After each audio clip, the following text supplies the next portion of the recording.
रात्रि का दूसरा पहर था। घने बादलों की गड़गड़ाहट और बिजली की चमक के बीच महल के चारों ओर एक भयानक सन्नाटा था। नवविवाहिता नंदिनी भारी मन से महल की सीढ़ियां चढ़ रही थी। उसके गहनों की हल्की झनकार और पैरों में पायल की आवाज आवाज सन्नाटे को तोड़ रही थी। उसके पीछे उसका पति वीरेंद्र चुपचाप खड़ा था, जैसे कोई कर्तव्य निभाने जा रहा हो।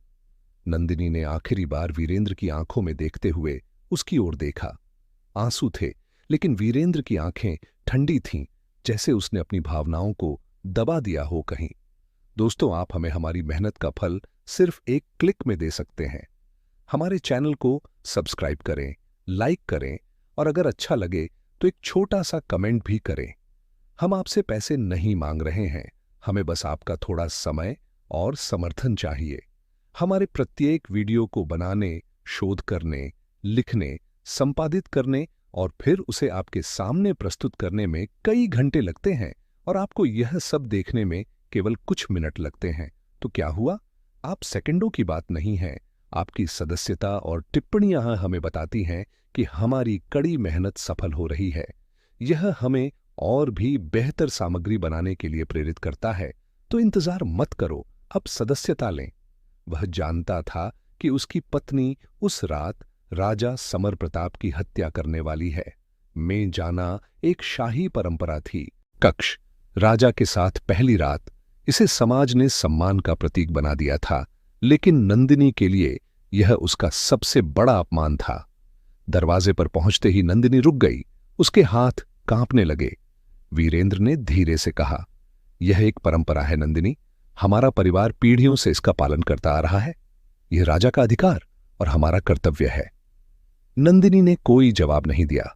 वह बस दरवाजे के दूसरी ओर के अंधेरे की कल्पना करती रही। फिर दरवाजा अपने आप खुल गया और एक नौकर ने उसे अंदर जाने के लिए कहा। इससे संकेत मिला कि कमरे के अंदर का माहौल अजीब था। लालटेन की रोशनी में राजा समर प्रताप एक विशाल सिंहासन नुमा पलंग पर बैठे थे। उसकी नजरें तो नंदिनी पर टिकी थीं, लेकिन चेहरे पर एक अजीब सा तनाव था। आओ नंदिनी, राजा ने कहा। नंदिनी ने धीमी आवाज में कहा। वह भय और क्रोध की मिश्रित भावना के साथ एक कदम आगे बढ़ी। तभी उसकी नजर कमरे के कोने में रखी पुरानी पेंटिंग पर पड़ी। पेंटिंग में एक और महिला थी, जिसका चेहरा बिल्कुल नंदिनी जैसा था। नंदिनी ने हिम्मत जुटाई और पूछा कि वह कौन थी। राजा के चेहरे का रंग उड़ गया। उसने कोई जवाब नहीं दिया, लेकिन पेंटिंग से निकलने वाली एक अजीब सी ठंडक ने नंदिनी को बेचैन कर दिया। राजा नंदिनी के करीब आए और बोले, तुम्हें समझना होगा कि यह परंपरा सिर्फ तुम्हारी नहीं, बल्कि मेरी भी जिम्मेदारी है। लेकिन कुछ ऐसे रहस्य हैं जिन्हें जानने के बाद आपकी रात कभी भी पहले जैसी नहीं रहेगी। नंदिनी के कान खड़े हो गए। उसने राजा की आंखों में देखा और पूछा कि इसका क्या मतलब है। राजा ने धीमी आवाज में कहा, यह परंपरा शारीरिक बीमारी से कहीं ज्यादा एक अभिशाप है, चाहे जो भी हो। एक औरत मेरी पहली रात का हिस्सा बनती है, उसका जीवन अंधकारमय हो जाता है। ऐसा क्यों है? नंदिनी ने हिम्मत करके पूछा। राजा ने कमरे के एक गुप्त दरवाजे की ओर इशारा किया। उन्होंने कहा, उस दरवाजे के पीछे सच्चाई है जिसे जानने के बाद तुम्हारी जिंदगी बदल जाएगी नंदिनी। वह दरवाजा कांपता हुआ। उसकी सांसें बढ़ गईं। नंदिनी के हाथ पसीने से तर थे, लेकिन उसकी आंखों में डर की जगह अब वहीं थी। वह धीमे धीमे कदम बढ़ाती हुई उस गुप्त दरवाजे के पास पहुंची। जैसे ही उसने दरवाजे की कुंडी घुमाई, ठंडी हवा का एक झोंका उसके चेहरे पर आया। दरवाजा खुल गया और उसके सामने एक अंधेरी सुरंग दिखाई दी। राजा समर प्रताप ने पीछे से कहा, यहां से मत जाओ, इस रास्ते पर केवल त्रासदी है। लेकिन नंदिनी ने उसे नजरअंदाज कर दिया। उसने साहस जुटाया और सुरंग में कदम रखा। सुरंग के अंदर दीवारों पर कई तस्वीरें थीं। तस्वीरें महिलाओं की थीं। हर तस्वीर में यही कहानी नजर आ रही थी। हर महिला का चेहरा डर और उदासी से भरा हुआ था, और सबसे चौंकाने वाली बात यह थी कि नंदिनी रुक गई और आवाज की दिशा में देखा, लेकिन वहां केवल अंधेरा था। सुरंग के अंत में एक बहुत बड़ा कमरा था। एक बड़ा पत्थर का सिंहासन था और उस पर एक चीनी पुस्तक रखी हुई थी। किताब से एक अजीब सी रोशनी निकल रही थी।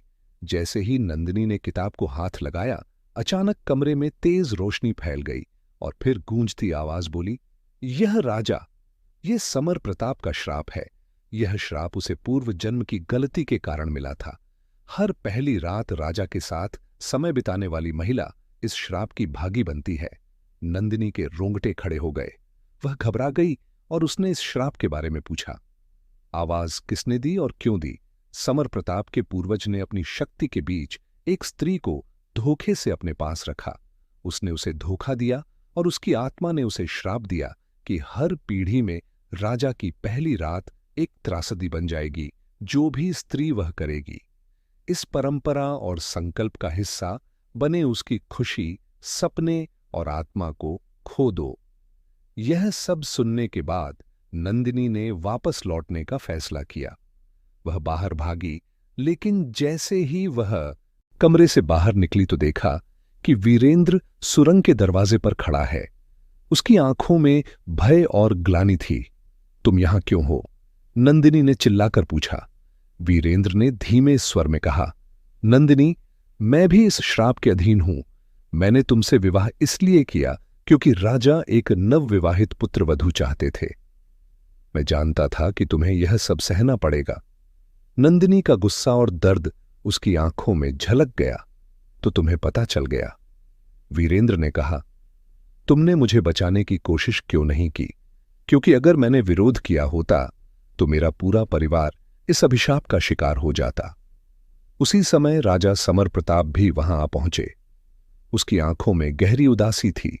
उन्होंने नंदिनी से कहा, नंदिनी, तुम श्राप तोड़ सकती हो, लेकिन इसके लिए तुम्हें वह करना होगा जो कोई और नहीं कर सकता।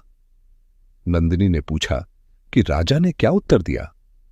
आपको अपनी आत्मा इस शापित पुस्तक को समर्पित करनी होगी।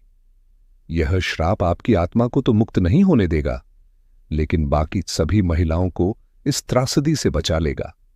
नंदिनी को अब सबसे कठिन निर्णय का सामना करना पड़ा। क्या वह अपनी आत्मा का बलिदान देकर भविष्य की पीढ़ियों की महिलाओं को बचा पाएगी, या वह अपनी जान बचाने की कोशिश करेगी, भले ही इसका मतलब यह हो कि अन्य महिलाएं इस अभिशाप का शिकार बनेंगी।